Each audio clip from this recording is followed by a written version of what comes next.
ఏపీలో 37 మంది ఐపీఎస్ అధికారులు బదిలీ ఉత్తర్వులు జారీ చేసిన సీఎస్ నీరబ్ కుమార్ ప్రసాద్. శ్రీకాకుళం ఎస్పీగా కేవీ మహేశ్వర్ రెడ్డి, విజయనగరం ఎస్పీగా వకుల్ జిందాల్, అనకాపల్లి జిల్లా ఎస్పీగా ఎం దీపిక, సత్యసాయి జిల్లా ఎస్పీగా వి రత్న, పార్వతీపురం మన్యం జిల్లా ఎస్పీగా ఎస్వి మాధవరెడ్డి, కాకినాడ జిల్లా ఎస్పీగా విక్రాంత్ పాటిల్, గుంటూరు జిల్లా ఎస్పీగా ఎస్ సతీష్ కుమార్, అల్లూరి జిల్లా ఎస్పీగా అమిత్ బర్దార్, విశాఖ సిటీ డిప్యూటీ కమిషనర్గా తుహిన్ సిన్హా, పశ్చిమ గోదావరి జిల్లా ఎస్పీగా అద్నాన్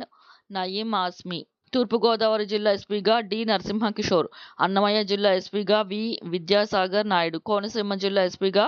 బి కృష్ణారావు, కృష్ణా జిల్లా ఎస్పీగా ఆర్ గంగాధర్రావు, ఏలూరు జిల్లా ఎస్పీగా ప్రతాప్ శివకుమార్, పల్నాడు జిల్లా ఎస్పీగా K Srinivasarao, AP SP Vizianagaram battalion కమాండెంట్గా మల్లికా గార్గ్, ప్రకాశం జిల్లా ఎస్పీగా ఏఆర్ దామోదర్, కర్నూలు జిల్లా ఎస్పీగా జి బిందు మాధవ, నెల్లూరు జిల్లా ఎస్పీగా జి కృష్ణకాంత్, నంద్యాల జిల్లా ఎస్పీగా అదిరాజ్ సింగ్ రాణా, కడప జిల్లా ఎస్పీగా వి హర్షవర్ధన్ రాజ్, అనంతపురం జిల్లా ఎస్పీగా కెవి మురళీకృష్ణ, తిరుపతి జిల్లా ఎస్పీగా ఎల్ సుబ్బరాయుడు, ఎర్రచందనం ట్రాన్స్పోర్ట్ ఎస్పీగాను సుబ్బరాయుడుకు అదనపు బాధ్యతలు. ఎన్టీఆర్ జిల్లా డిప్యూటీ పోలీస్ కమిషనర్గా శాంతి భద్రతలు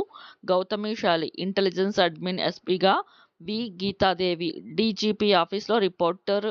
చేయాలని Raghuveerareddy, Siddharth, Sumit, Sunil, P Jagadish, S Sridhar, Satyababu, Radhika, Mary Prashanti, Arif, హజీఫ్కు ఆదేశం.